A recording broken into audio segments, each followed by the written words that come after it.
Hey friends, welcome back to the channel. So glad to have you here with me today. You might notice I'm in a bit of a different setup here for this video, and that's because I thought every once in a while it might be beneficial for me to come to you and share some spontaneous thoughts on issues, or maybe respond to comments on some of the episodes that don't quite meet the mark for a full-blown episode for the channel, but nevertheless can be beneficial, fruitful, and helpful to think through some of these issues. And so what I'd like to do in today's video is respond to some comments that were offered in response to episode 1, Should We Ditch Apologetics? These comments are negative in nature and are offered as criticisms or counter-arguments to some of the things that I said in episode 1. Now, the first thing that I'd like to share in response is that I think these negative comments provide justification for episode 1. One might think that, well, Karlo, why would you do a show providing a defense for apologetics? Like, doesn't everybody think apologetics is a good thing to do? Well, these 3 negative comments show that the answer is no. Not everybody thinks apologetics is something that we should be engaging in. A lot of people have negative views about apologetics. So at least, at a bare minimum, these negative comments justify doing episode 1 and trying to provide a defense for continuing to do apologetics. All right, so with that said, let's now take a look at the 3 comments. The first of which is in response to an argument that I posed at the beginning of episode 1. I was responding to the argument that we should give up on apologetics because apologetical arguments don't always work. So my response, my rebuttal of that was, if we should give up on apologetics because apologetical arguments don't always work, well then we would have to give up on love and prayer too, since love and prayer don't always work too. They don't bring about the desired result sometimes. But premise 2, since we don't want to and shouldn't give up on love and prayer, then it would follow in the conclusion that we shouldn't give up on apologetics either, simply because apologetical arguments don't always work. So this individual is responding to that argument by saying this: actually, Jesus told the apostles to shake the dust from their sandals of any place where the people didn't believe. And this individual goes on to cite Matthew chapter 10, verses 9 through 14, and then concludes, as always, whatever you believe you will find proof of in the Gospels, and also for the exact opposite of what you believe too. Now, as I read this comment, it seems that the individual thinks Jesus' teaching to shake the dust off of their sandals, speaking to the apostles, means or proves that we should give up on apologetics entirely whenever apologetical arguments don't work. But I don't think Jesus' teaching proves that thesis. If this teaching of Jesus were to prove that we need to give up on apologetics entirely simply because apologetical arguments sometimes don't work, well then Jesus would have had to intend for the apostles to give up on preaching the gospel itself, to give up on the preaching ministry, simply because some people don't believe. But of course, that's not what Jesus intends with this teaching in Matthew chapter 10. Rather, what Jesus is instructing the apostles to do is that whenever somebody or a particular city doesn't receive the gospel message, then you just move on. You go to another city. Rather than trying to drive it down their throat, you just go on to another city. Jesus is not saying that whenever somebody doesn't believe, well, you just stop the preaching ministry entirely. Again, if this were to prove what this individual thinks it proves, that's what Jesus would have to have taught. But surely that's not what Jesus is teaching. Similarly, just because some people don't buy the apologetical argument, or the apologetical argument doesn't work in a particular individual circumstance, that doesn't mean we give up on apologetics entirely. It just simply means we move on to the next person, rather than trying to drive the arguments down somebody's throat and cast our pearls before the swine, to refer to another teaching of Jesus. So while I appreciate this individual sharing his or her comments in response to that argument in episode 1, I do not think it proves what he or she thinks it proves. It fails to justify the thesis that we need to give up on apologetics entirely simply because apologetical arguments sometimes don't work. Okay, so here's a second negative comment, and this also is in response to that argument that I gave at the beginning of the episode.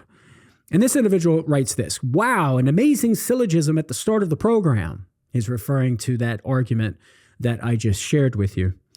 "I hope you don't use it very often, and here's why." And then this individual offers a parallel argument that apparently is intended to show the absurdity of my argument. Premise 1, if we give up on hating others, then we would also have to give up being unkind and resentful. Premise 2, but we don't want to give up being unkind and resentful. Therefore, conclusion, we shouldn't give up on hating others. And the individual concludes, my point is that your syllogism is useless, as it can be used to justify almost anything. Okay? And then in this case, he's saying this parallel argument is being used, this logical form is being used to justify the conclusion we should not give up on hating others, which of course is absurd, right? Now, in response, this individual is correct that both arguments, my argument and this parallel argument, have the same logical form. They're both modus tollens arguments. If A, then B, not B, therefore not A. That's the logical form of my argument in episode 1, and that's the logical form of this parallel argument. But just because two arguments have the same logical form and are sound and valid in their logical form, they're both valid arguments, that doesn't mean we must assent to both conclusions, right? And the reason why we don't necessarily have to assent to both conclusions, even though they both have the same logical form, is because the premises are different. And we're not going to assent to and accept the premises in both of the arguments. So in my argument, if we should give up on apologetical arguments, if we should give up in apologetics because sometimes apologetical arguments don't work, then we would have to give up on love and prayer too, because sometimes they don't work. That consequent logically follows from the antecedent, okay? But premise 2, we all agree with. We shouldn't give up on love and prayer simply because sometimes they don't work. And so therefore the conclusion naturally follows. We shouldn't give up on apologetics simply because apologetical arguments don't always work.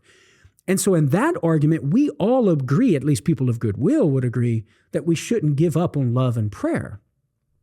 In the parallel argument, even though it has the same logical form, we are not necessitated to assent to the absurd conclusion we should not give up on hating others because we don't agree with premise 2, which stated we don't want to give up being unkind and resentful. Nobody of goodwill believes that premise, thinks that premise is true. It's absurd to say that we don't want to give up on being unkind and resentful. No, people of goodwill want to give up being unkind and resentful. And so because premise 2 of this parallel argument is false, we don't assent to premise 2, the conclusion doesn't follow. The argument doesn't work. It doesn't go through. Therefore, we would not have to assent to the conclusion that we should not give up on hating others. We can still hold that we must give up on hating others, okay? So again, even though both arguments have the same logical form, that doesn't necessitate that we have to assent to the conclusions in both arguments. And again, the reason why is because in the arguments, the premises are different. And while we're assenting to the premises in one argument, we're not assenting to the premises in the other argument, at least in particular premise 2 of the parallel argument, because premise 1 is sound, like it's true. If we give up on hating others, we would also have to give up being unkind and resentful. That consequent logically follows from the antecedent, and that's true. But because we reject premise 2, that conclusion doesn't follow. We do not have to assent to that conclusion. So again, I appreciate this individual sharing his or her comments in response to episode 1, but this parallel argument fails to show the absurdity of my argument. Okay, now finally, the third comment that I'd like to interact with goes as follows. I think you're giving people bad advice. Catholic apologetics is terrible right now, and the advice currently given by Catholic apologists on YouTube is awful and mostly wrong. Thus, your advice is a disservice. You should encourage people to stop doing apologetics and learn the Catholic faith correctly before doing apologetics. Okay, so there are a few different things going on here in this comment. The first of which I agree with. We need to learn the Catholic faith correctly before doing apologetics. No qualms there. So we have common ground here. Now, where I disagree with this individual is in the claim that we should stop doing apologetics. Now, why does this person think we should stop doing apologetics? Well, the person says Catholic apologetics is terrible right now. Now, the question becomes, why does this individual think Catholic apologetics is terrible right now? Well, one possible reason that this person gives is advice currently given by Catholic apologists on YouTube is awful and mostly wrong. Well, is it true that there are some Catholic apologists who give bad advice and the advice is wrong and who are engaging in fallacious argumentation, giving bad arguments in support of Catholic belief? The answer is yes. But just because some Catholic apologists fall short of meeting the mark of what it is to be a good Catholic apologist, that doesn't mean we have to throw apologetics out the window entirely. And in fact, there are some Catholic apologists who do well in presenting arguments in support and defense of the Catholic faith. My own colleagues at Catholic Answers do this: Jimmy Aiken, Joe Heschmeyer, Trent Horn. So just because some Catholic apologists don't do very well in apologetics, that doesn't mean we have to throw apologetics out entirely. Now, there's another possible reason why this individual thinks Catholic apologetics is terrible right now that I want to interact with. And that is, perhaps this individual thinks it's terrible because some Catholic apologists online give arguments in a very aggressive and even in sometimes uncharitable way, where they cross the boundaries of charity and how they interact with their interlocutors and objectors. And if that's the issue, I agree. There are some who do that. But again, just because there are some Catholic apologists who fall short of exercising charity and doing apologetics in a charitable and cordial way, that doesn't mean that apologetics itself is bad, and that we need to, as this individual put it, stop doing apologetics. So I sympathize with some of the reasons why this individual has sort of this negative view of apologetics, but I don't think it justifies rejecting apologetics as a whole. In fact, I would invite this individual to show us how it's done, right? Do apologetics in a way that's consistent with charity, in a way that's effective, and provide us an example of how to do apologetics, right? If there's a problem in the world of apologetics, well, then provide for us a solution. That's my invitation. So again, I appreciate all of these individuals who offer their comments in response to episode 1, Should We Ditch Apologetics? I do not think these negative comments justify the claims that they're making, namely that we should just give up apologetics entirely. And at the same time, I do think that their comments provide some useful insights for us in evangelization as a whole, and in particular, in doing apologetics. So my friends, I hope that what I shared with you today is in some way helpful for you, that you can garner some insights here that can be practically applicable in your own ministry of doing apologetics.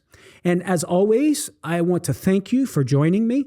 I invite you to consider supporting this podcast and help me keep this video podcast going by supporting us over on Patreon at drkarlo.com with doctor spelled out. 4 different levels of membership that you can sign up for, from $5 a month to $100 a month. What a variety of different perks that you can get in those different levels of membership. And again, like I said, that helps keep this podcast going. So I would greatly appreciate your financial support over on Patreon. As always, until next time, God bless, and I'll see you around.